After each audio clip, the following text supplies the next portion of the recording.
नमस्कार, खबरों की खबर में आपका स्वागत है। मैं हूं संकेत उपाध्याय। देश की राजधानी दिल्ली, जहां 2 हफ्ते पहले अभी G20 शिखर सम्मेलन के चलते इतनी सुरक्षा थी कि कई इलाकों में परिंदा भी पर नहीं मार सकता, वहां एक व्यस्त बाजार में 2 हफ्ते बाद रविवार और सोमवार की किसी एक रात 21 करोड़ रुपए की चोरी हो गई। रविवार और सोमवार को दुकान बंद थी, इसलिए अभी यह पता नहीं चल पाया है कि चोरी किस रात को। यह चोरी यहां जंगपुरा के भोगल इलाके के बाजार में गहनों की एक पुरानी दुकान उमराव सिंह ज्वेलर्स के यहां हुई। सन 48 में स्थापित यह दुकान 3 मंजिला है। इसके आसपास और भी दुकानें हैं और कई घर हैं। चारों ओर से आप ये देख सकते हैं, ये दुकान जो है वो घिरी हुई है।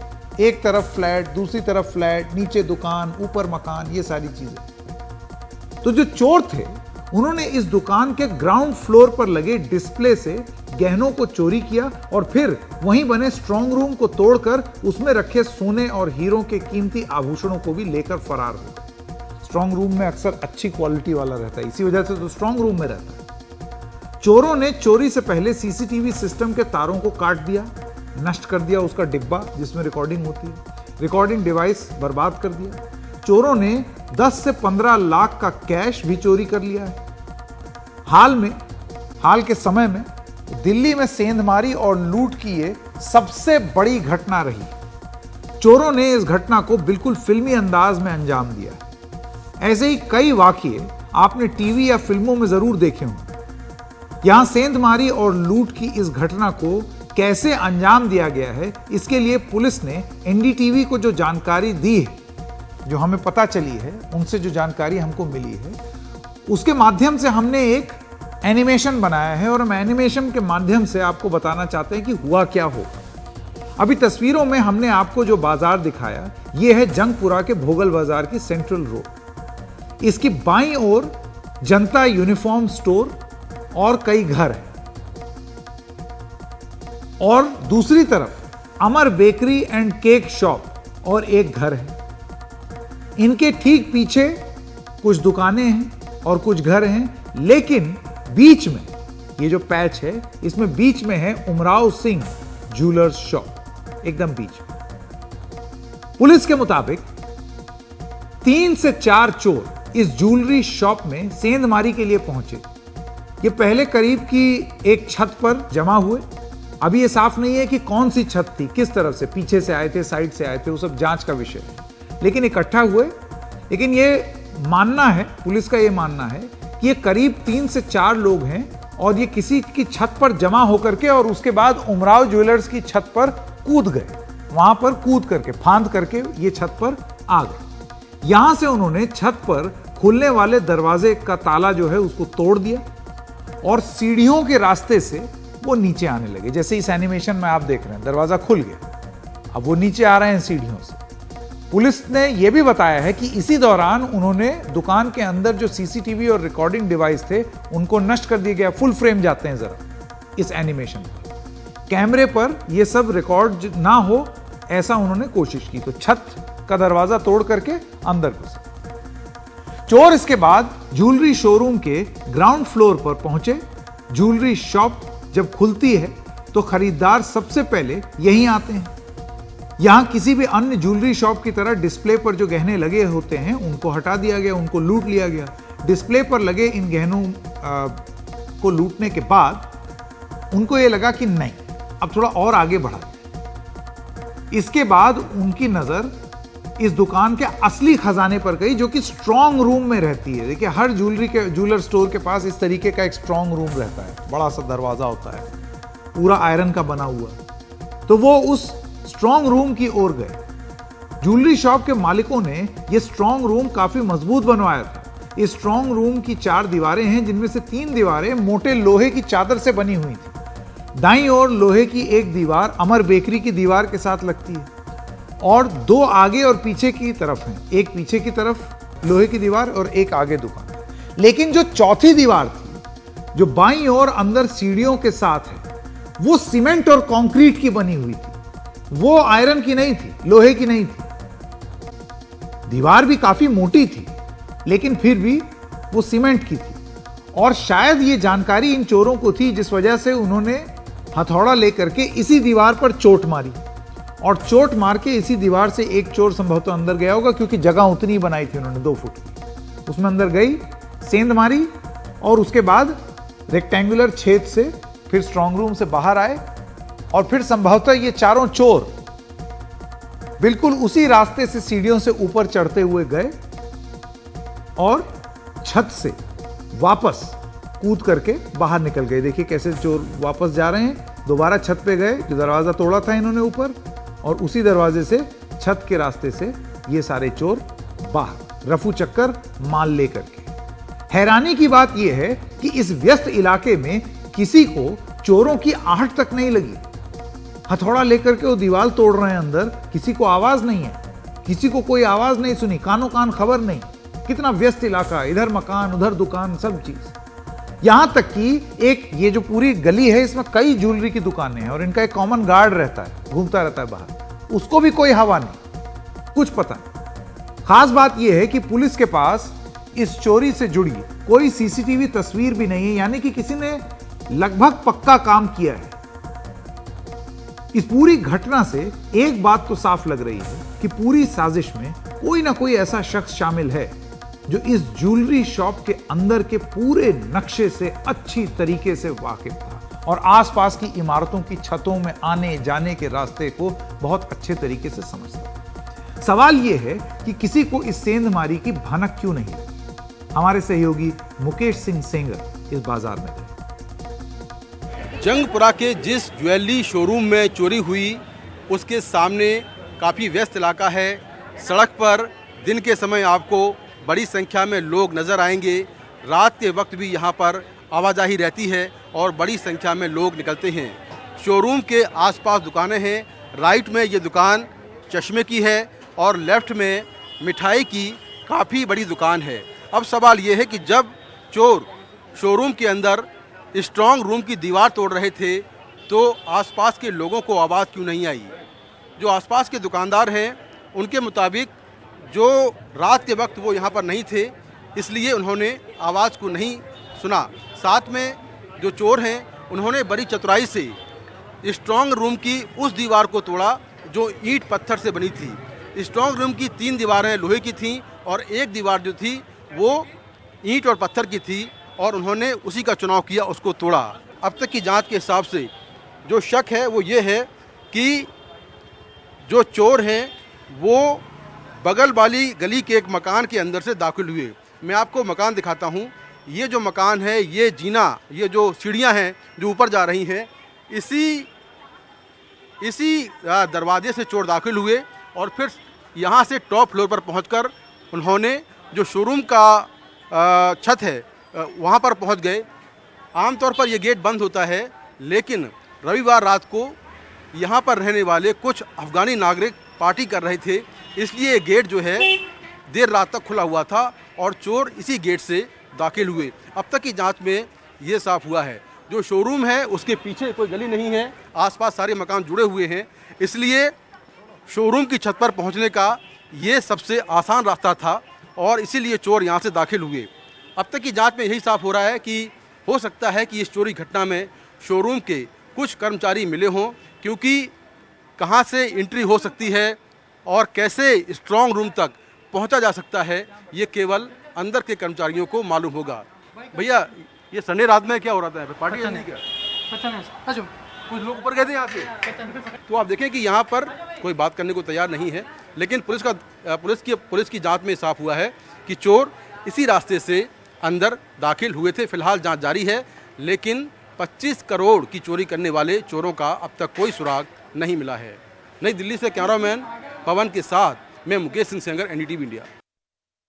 शोरूम के मालिक एमके जैन के मुताबिक उन्होंने रविवार रात को शोरूम बंद किया था, फिर सोमवार को बाजार के साप्ताहिक बंद के कारण भी शोरूम बंद था। मंगलवार सुबह जब वो लौटे तो शोरूम के बाहर लगा इलेक्ट्रिक पैनल टूटा हुआ था। जब शोरूम का शटर खोला गया तो अंदर सारे गहने गायब देख करके उनका दिल बैठ गया। हम तो सवेरे 10:30 बजे पता लगा है, आज सवेरे। कल हमारी छुट्टी थी आज कल परसों इतवार को हम 8:15 बजे दुकान बंद करके गए हैं। कितने की चोरी मानते हैं आप? अब करीब हमारे हिसाब से तो 20 करोड़ रुपए की चोरी है। कैसे हुआ? अब क्या पता कैसे हुआ, हमको क्या पता। कहाँ छेद किया कैसे हुआ? स्ट्रॉन्ग रूम में छेद किया है। ऊपर से आए थे क्या? छत से? ऊपर से छत से। अच्छा, वहाँ भी दीवार में छेद किया है? वहाँ पे ताला तोड़ा है, ऊपर दरवाजा लगा हुआ है। अच्छा, लाला जी दीवार कहाँ की तोड़ी सर? दीवार नीचे स्ट्रॉन्ग रूम की। पुलिस के मुताबिक उन्हें संदिग्धों के कुछ सीसीटीवी तस्वीरें मिली और उस आधार पर आगे की जांच चल रही है। अभी हम लोगों ने फॉरेंसिक टीम बुला रखी है, जो हमारी एडवांस फॉरेंसिक टीम है। तो हमने अभी सेफ को खोला नहीं है। अभी सेफ को खोलने के बाद पता चलेगा कि एग्जैक्ट कितना स्टॉक इनका गया है।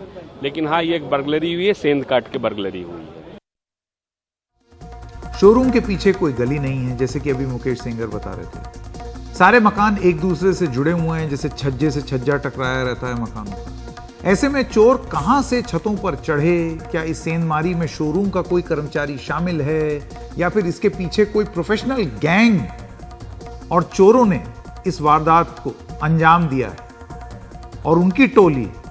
ये सारी चीजें अब पुलिस के लिए एक गुत्थी बन गई है, क्योंकि दिल्ली के ज्वेल थीफ जो हैं वो आ गए हैं। इस तरीके की उन्होंने चोरी की है, और वो भी एक ऐसे दिल्ली शहर में जहां अभी 2 हफ्ते पहले G20 सम्मेलन हुआ, जिसमें सारा पुलिस बल और तंत्र तैनात था। इतनी सुरक्षा व्यवस्था जो दिल्ली में थी, उसके महज 2 हफ्ते बाद इस तरीके की चोरी एकदम दिल्ली के हार्ट में।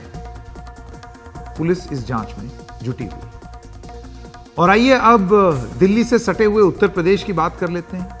यहां कानपुर में भारतीय जनता पार्टी के पार्षद के पति की गुंडागर्दी का मामला सामने आया है। आरोप है कि एक कार की मामूली टक्कर के बाद पार्षद पति ने एक व्यापारी को अपने बाउंसरों के साथ मिलकर इतनी बेरहमी से पीटा कि उसकी जान जाते जाते बची।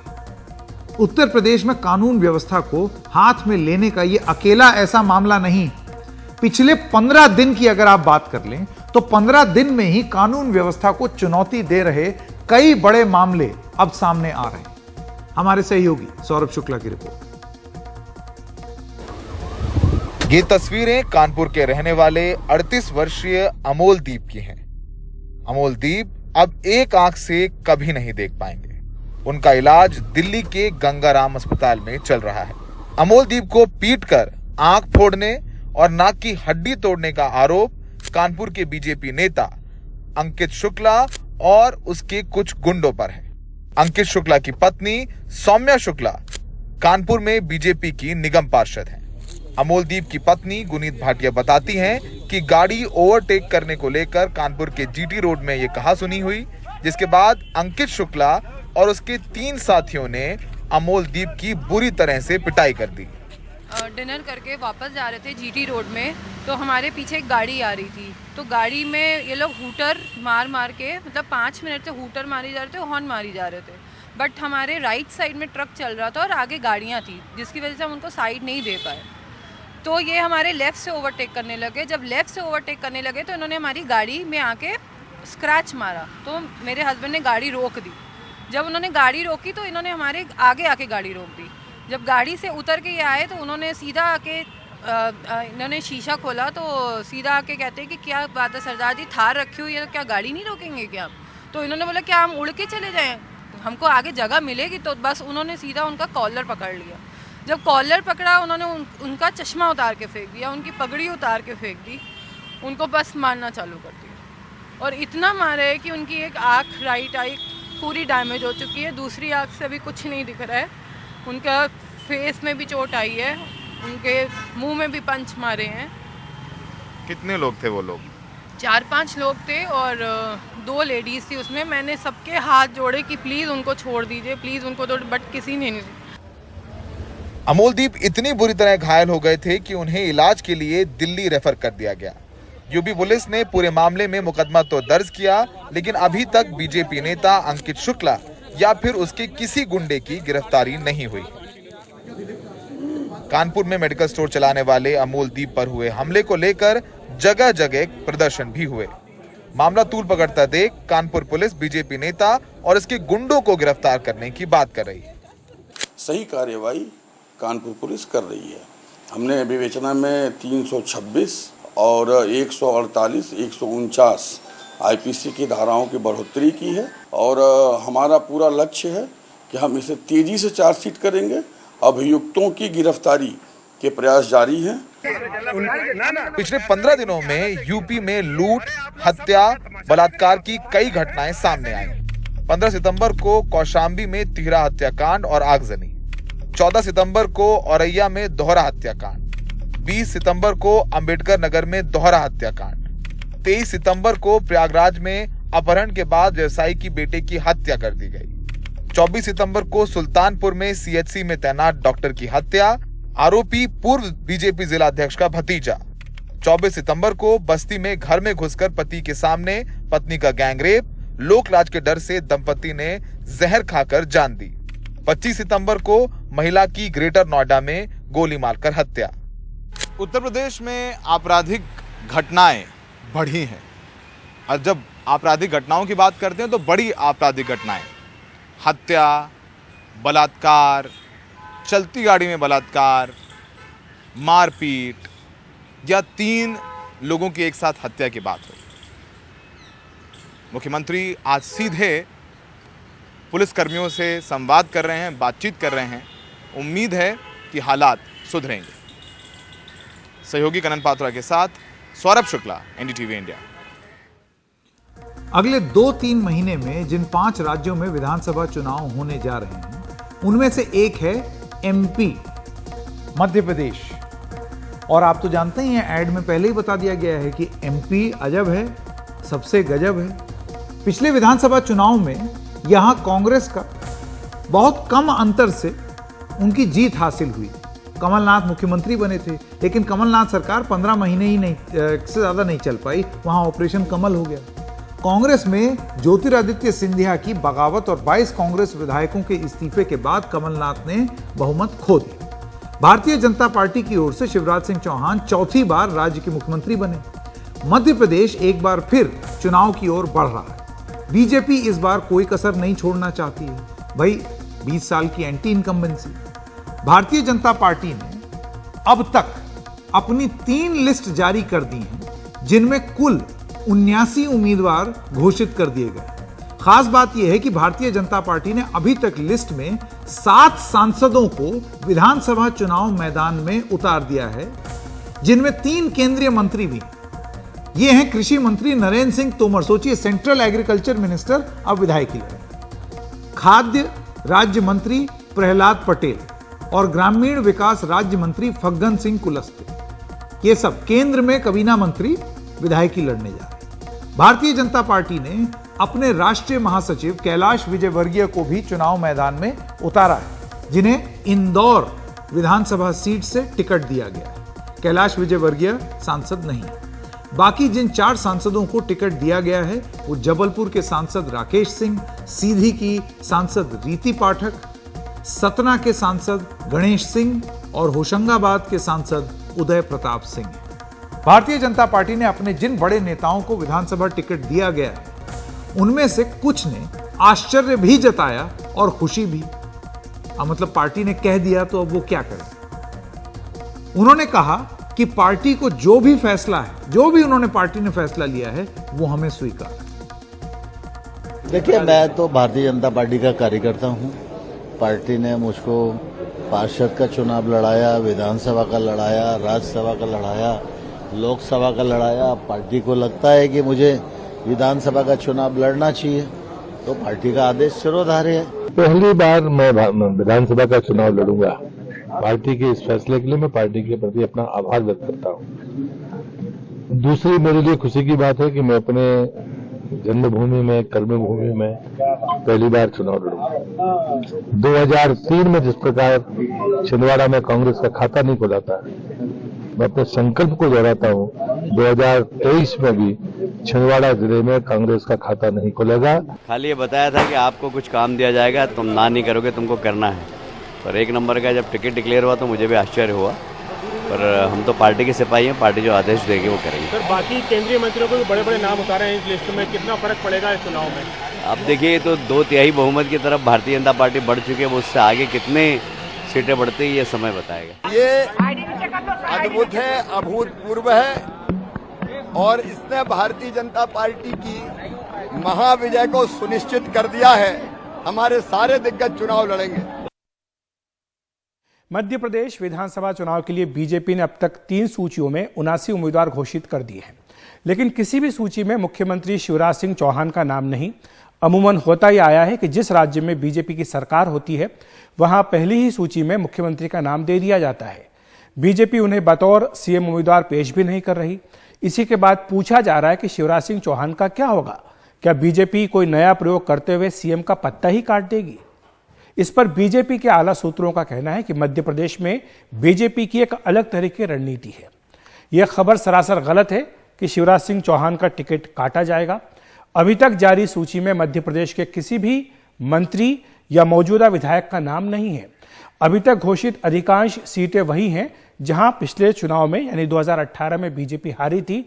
कमजोर सीटों को हर हाल में जीतने के इरादे से ही मंत्रियों और सांसदों को इस बार चुनाव मैदान में उतारा गया है। इससे सामूहिक नेतृत्व का संदेश भी जाता है। यह संदेश भी जाता है कि जीतने पर इनमें से किसी को भी मुख्यमंत्री बनाया जा सकता है। ये नेता इन सीटों को जीतने के लिए जाहिर सी बात है कि पूरा जोर लगाएंगे। आसपास की सीटों पर भी इसका सकारात्मक असर होगा। टिकट बंटवारे में इस तरह परिवारवाद पर भी लगाम कस दी गई है। केंद्र की राजनीति करने वाले नेताओं को अब राज्य में भी अपनी क्षमता दिखाने का संदेश पार्टी की ओर से दिया गया है।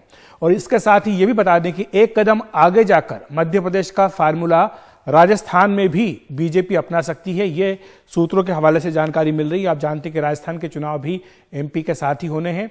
यहां पर भी केंद्रीय मंत्रियों सांसदों को उतारा जा सकता है। बीजेपी को लगता है कि इससे पार्टी के पक्ष में नया माहौल बनेगा। यह संदेश जाएगा कि बीजेपी चुनाव में अपनी बेस्ट टीम उतार रही है। इससे बीजेपी को कांग्रेस पर मनोवैज्ञानिक बढ़त मिलेगी और जहां जैसी जरूरत होगी उसके मुताबिक पार्टी राजस्थान में उम्मीदवार उतारेगी। छत्तीसगढ़ के लिए भी यही रणनीति अपनाने की बात कही जा रही है। तेलंगाना में भी यह फार्मूला हो सकता है। 7 सांसदों को 3 केंद्रीय मंत्रियों को जो है इस बार टिकट दिया गया है। आप इसको किस तरीके से लेते हैं? ये भाजपा में घबराहट की निशानी है। 2018 को जो जनादेश आपको मिला था जो छीन लिया गया, इस बार कांग्रेस ने क्या खरीद लिया, क्या रणनीति है? अब कांग्रेस के लोगों को बिकने से कैसे रोकेंगे, क्या रणनीति? ऐसा है, इस बार बिकाऊ माल को टिकट नहीं मिलेगा, टिकाऊ माल को मिलेगा। अब सवाल यह है कि मध्य प्रदेश में भारतीय जनता पार्टी किस फॉर्मूले पर काम कर रही है। बीजेपी ने पश्चिम बंगाल में 2021 में हुए विधानसभा चुनाव में भी कुछ ऐसा ही किया था। ममता बनर्जी की तृणमूल कांग्रेस के मुकाबले के लिए भारतीय जनता पार्टी ने 3 लोकसभा सांसद और 1 राज्यसभा सांसद को चुनाव मैदान में उतार दिया। इनमें 1 केंद्रीय मंत्री भी थे। बंगाल में भारतीय जनता पार्टी का यह प्रयोग कितना कामयाब रहा, इस पर आइए एक नजर डालें। बीजेपी ने तब बंगाल के आसनसोल से सांसद, अब तो वो बीजेपी में है ही नहीं, और केंद्रीय मंत्री उस समय जो थे बाबुल सुप्रियो को टॉलीगंज विधानसभा सीट से उतारा। यहां भारतीय जनता पार्टी को उम्मीद के मुताबिक नतीजे नहीं मिले। बाबुल सुप्रियो खुद को अपना खुद का जो चुनाव है वो तो हार ही गए।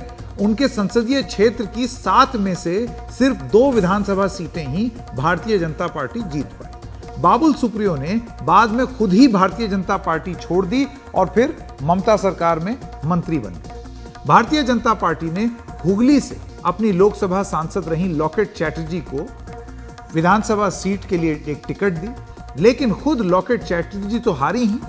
उनकी संसदीय सीट के अंदर आने वाली सभी 7 विधानसभा सीट भारतीय जनता पार्टी हार गई। बीजेपी ने रानाघाट से लोकसभा सांसद रहे जगन्नाथ सरकार को शांतिपुर विधानसभा सीट से उतारा। जगन्नाथ सरकार खुद भी जीते और उनके संसदीय क्षेत्र में भारतीय जनता पार्टी को 7 में से 6 सीटें हासिल हुई। तो जैसा कि आप देख सकते हैं, शुरुआत में बंगाल में 2 जगह फ्लॉप हुआ फॉर्मूला, 1 जगह चल गया। यानी कि बीजेपी का प्रयोग यहां पर कामयाब रहा, ये वाला प्रयोग कि आप केंद्र से ला करके लोग उनसे विधायकी लड़वाएं। भारतीय जनता पार्टी ने कूच बिहार से लोकसभा सांसद रहे निशित प्रामाणिक को दिनहाटा विधानसभा सीट से उम्मीदवार बनाया। निशित प्रामाणिक जो हैं वो महज 57 वोटों से जैसे तैसे चुनाव जीते, लेकिन उनके संसदीय क्षेत्र की 7 में से 6 सीटें भारतीय जनता पार्टी ने जीती। तो आप ये देखिए कि मतलब जो लोकसभा से आए वो तो किसी तरीके से निकले, लेकिन उनके नीचे का प्रयोग कामयाब हो गया। अगर कुछ और राज्यों में भारतीय जनता पार्टी का यही प्रयोग देखें तो उत्तर प्रदेश के 2022 के विधानसभा चुनाव में बीजेपी ने आगरा के सांसद और केंद्रीय मंत्री एसपी सिंह बघेल को समाजवादी पार्टी अध्यक्ष अखिलेश यादव के खिलाफ करहल विधानसभा सीट से उम्मीदवार बनाया, लेकिन एसपी सिंह बघेल चुनाव हार गए। 2023 में भारतीय जनता पार्टी ने त्रिपुरा विधानसभा चुनाव में त्रिपुरा पश्चिम से अपनी सांसद और केंद्रीय मंत्री प्रतिमा भौमिक को धनपुर विधानसभा सीट से उतारा। प्रतिमा भौमिक चुनाव जीत गई, हालांकि बाद में अपनी लोकसभा सीट बनाए रखने के लिए उन्हें विधानसभा से इस्तीफा दे दिया। फिर इस सीट पर हुए उपचुनाव में भी बीजेपी जीत गई। 2021 में भारतीय जनता पार्टी ने केरल विधानसभा चुनाव में अभिनेता से नेता बने अपने राज्यसभा सांसद सुरेश गोपी को त्रिशूर विधानसभा सीट से उतारा। सुरेश गोपी हार गए और तीसरे स्थान पर रहे। इस तरह इसी चुनाव में भारतीय जनता पार्टी ने अपने राज्यसभा सांसद और केंद्रीय मंत्री केजे अल्फोंस को वहां पर एक विधानसभा सीट पर उम्मीदवार बनाया। केजे अल्फोंस भी चुनाव हारे और तीसरे स्थान पर रहे, सेकंड भी नहीं, थर्ड। तो साफ है कि भारतीय जनता पार्टी का सांसदों और केंद्रीय मंत्रियों को चुनाव में उतारने का प्रयोग हर बार कामयाब नहीं रहा है। लेकिन मध्य प्रदेश की बात थोड़ी सी अजब है। जैसे कि हमने शुरुआत में आपको बताया था, एमपी अजब है क्योंकि वहां की राजनीति गजब है। क्या पता भारतीय जनता पार्टी का यह प्रयोग गजब ढा दे। अब इसके लिए हमको चुनाव का इंतजार करना पड़ेगा, क्योंकि हमको नहीं मालूम है कि एमपी अजब है कि एमपी गजब। भारत और कनाडा के बीच तनाव काफी बढ़ा हुआ है। इन हालात में विदेश मंत्री एस जयशंकर ने आज संयुक्त राष्ट्र महासभा में कनाडा का नाम लिए बगैर उसे एक सख्त संदेश दिया। कहा कि आतंकवाद को सियासी सुविधा की नजर से न देखा जाए। विदेश मंत्री ने दुनिया के बड़े देशों को भी साफ कहा है कि बाकी देशों के लिए एजेंडा सेट करने के दिन अब चले गए। Nor must we countenance that political convenience determines responses to terrorism, extremism, and violence. Similarly, respect for territorial integrity and non-interference in internal affairs cannot be exercises in cherry picking. When reality departs from the rhetoric, we must have the courage to call it out. संयुक्त राष्ट्र महासभा के मंच से बिना नाम लिए Canada और Trudeau के लिए इतना साफ संदेश कुछ और नहीं हो सकता। विदेश मंत्री एस जयशंकर का बयान भारत के स्पष्ट रुख और नई विश्व व्यवस्था में अपने नए दखल के आत्मविश्वास का भी इशारा है। विदेश मंत्री ने अपने संक्षिप्त भाषण में पश्चिम के देशों को भी घेरा और चीन को भी, साथ ही यूएन समेत विश्व संगठनों में सुधार की बात पर जोर दिया। At a time when east-west polarization is so sharp and the north-south divide so deep, the New Delhi summit also affirms that diplomacy and dialogue are the only effective solutions. The international order is diverse and we must cater for divergences, if not differences. The days when a few nations set the agenda and expected others to fall in line are over. S Jaishankar ने याद दिलाया कि भारत ने कैसे संकट काल में दूसरों की मदद की है और आपसी भरोसा तब बनेगा जब आपसी साझे का माहौल हो। उन्होंने भारत की अध्यक्षता में G20 में हासिल की गई उपलब्धियों को भी गिनाया। Mr. President, we must never again allow an injustice like vaccine apartheid to recur. Climate action, too, cannot continue to witness an evasion of historical responsibilities. The power of markets should not be utilized to steer food and energy from the needy to the wealthy. Bharat ने गुटनिरपेक्षता के दिनों से विश्व मित्र के तौर पर किस तरह से अपने को स्थापित किया है, जयशंकर ने इसका भी जिक्र किया। नई दिल्ली में उमाशंकर सिंह, एनडीटीवी इंडिया। और खबरों की खबर में आज इतना ही, लेकिन उससे पहले आपको यह भी बता दें कि रियल एस्टेट कारोबार से जुड़े जानकारों के मुताबिक भारत में 2030 तक रियल एस्टेट की बिक्री $1 ट्रिलियन तक पहुंच जाएगी, जो भारत की जीडीपी में लगभग 13% का योगदान देगी। कोविड काल के बाद रियल एस्टेट बाजार में अच्छी खासी तेजी देखी गई है। इस सेक्टर में विकास की संभावनाओं को परखने के लिए एनडीटीवी दिन भर का एक कॉन्क्लेव शुक्रवार 29 सितंबर को आयोजित कर रहा है, जहां पर हम आगे की राह को परखने के लिए कारोबार के जाने माने दिग्गज, केंद्रीय मंत्री और कई स्टॉक होल्डर्स से बात कर समझने की कोशिश करेंगे कि आपके घर का सपना कितना साकार हो सकता है। नमस्कार।